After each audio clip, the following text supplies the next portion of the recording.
بسم اللہ الرحمن الرحیم۔ السلام علیکم ناظرین اور سامعین، سلسلہ ہے گوٹ فارمنگ کا۔ تو ایک ایک بیماری کو لیتے ہیں اور اس پہ تھوڑی سی روشنی ڈال کے اور اس کے کنٹرول یا پھر احتیاطی تدابیر پر جو بھی میری معروضات ہیں وہ آپ کی خدمت میں پیش کرنا چاہتا ہوں۔ پہلی بیماری ہے متعدی بیماری ہے۔ متعدی بیماری یعنی وائرل ڈیزیز ہے، یہ ہے اینتھریکس۔ اینتھریکس کو پھڑکی بھی کہتے ہیں، گولی بھی کہتے ہیں اور سٹ بھی کہتے ہیں۔ مختلف نام دیے گئے ہیں، لوکل نام ہیں، لیکن انگلش میں اس بیماری کو کہتے ہیں اینتھریکس۔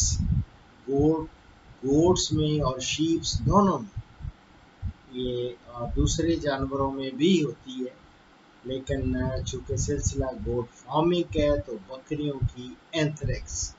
اینتھریکس جو ہے اس میں تیز بخار ہوتا ہے، کچھ مزدگی ہوتی ہے۔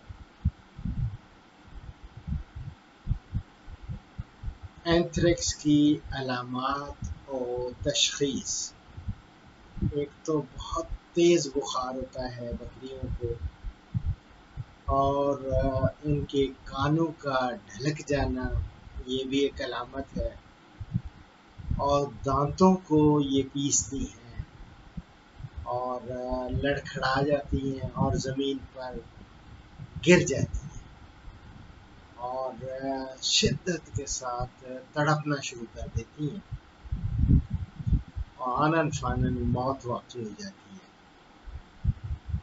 منہ، ناک اور اس کے علاوہ پیشاب اور گوبر کے یعنی مینگنیوں کی راستے جو ہیں ان سے سیاہ رنگ کا خون وہ خارج ہونا شروع ہو جاتا ہے،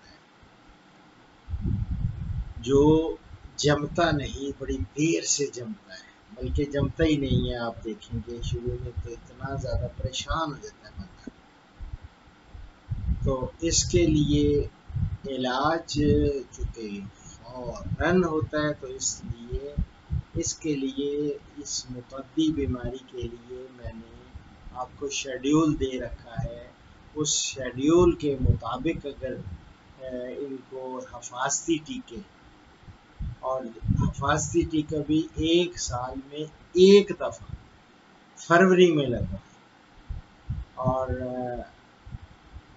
ڈاکٹر کو تو علاج کا موقع ہی نہیں ملتا اور لوگ بڑے پریشان ہو جاتے ہیں۔ نہیں تو اینٹی بایوٹکس اس میں استعمال کرتے ہیں، بے شمار اینٹی بایوٹکس ہیں، اور خاص طور پہ میں اکثر ایکسینل RTU کا ذکر کرتا ہوں، اور اسی طرح دوسری بھی ہیں۔ آپ میرے پروگرامس دیکھیں گے تو آپ کو مل جائے گا۔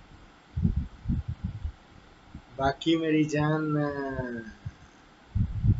مرے ہوئے جانور کا پوسٹ مارٹم جو ہے وہ ہرگز نہیں کرانا چاہیے۔ کیوں؟ کیونکہ یہ وائرل ڈیزیز ہے، یہ فوراً پھیل سکتی ہے۔ تو بہتر یہ ہوتا ہے کہ جو جانور بھی مر جائے تو اس کو کتے وغیرہ یا دوسرے جانور بالکل نہ کھائیں۔ ایسے جانور کو، مرے ہوئے جانور کو اچھا گڑھا کھود کے اس کے اندر دبا دیں، اور گڑھے میں دبائیں گے جب تو اس کے اوپر چونا ڈال دیں، بھجا ہوا ان بھجا چونا، بھجا ہوا چونا مل جائے، ان بھجا چونا مل جائے، وہ ڈال دیں، اور اس کے اوپر آپ کے پاس یہ خاردار جھاڑیاں بھی ہوتی ہیں، وہ اوپر رکھ کے اور اس کے اوپر اچھی طرح پتھر اور مٹی وہ ڈالیں، تاکہ کوئی جانور بھی اس کو خدا نخواستہ کھود کے وہ نکالنے کی کوشش نہ کرے۔ تو یہ میری جان، میں نے ایک پروگرام آلریڈی میرا ڈیڈ اینیملز ڈسپوزل پہ بھی ہوگا، اس پہ بھی میں نے یہ چیزیں دی ہوئی ہیں کہ کس طرح ان کو ڈسپوز آف کرنا ہے ایسے ڈیڈ اینیملز کو. تو دعاؤں میں یاد رکھیں. فی امان اللہ. اختتام اس حدیث مبارک پر کر رہا ہوں.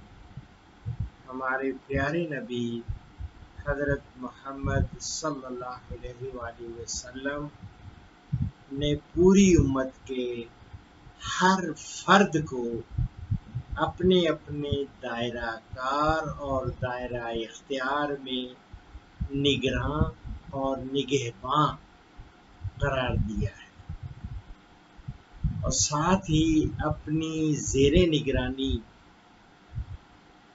چیزوں کی نگرانی کے حقوق ادا کرنے اور آخرت میں باز پرس اور جواب دہی کا تصور بھی دلوں میں بٹھایا ہے. تو ایگزیکٹ حدیث مبارک کے ورڈنگز کیا ہیں، کیا ان کے الفاظ ہیں؟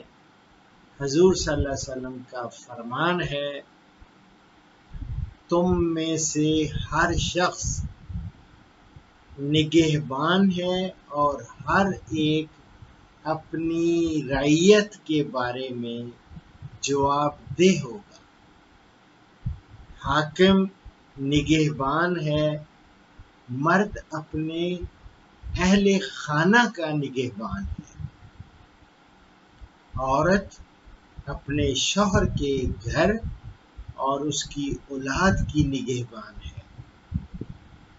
تو تم میں سے ہر ایک نگہبان ہے اور ہر ایک سے اس کی رعیت کے سلسلے میں باز پرس ہوگی.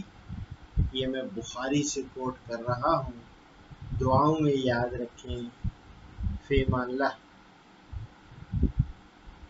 پاکستان، ہندوستان اور بنگلہ دیش سے کالز جمعہ کے سوا روزانہ صبح 11 سے دوپہر 1 بجے تک لی جائیں گی، اور یورپ اور بیرون ممالک سے کالز شام 4 بجے سے 5 بجے تک لی جائیں گی. ان اوقات پر 0333 5121 879 پہ ڈاکٹر اشرف صاحبزادہ سے رابطہ کریں. شکریہ.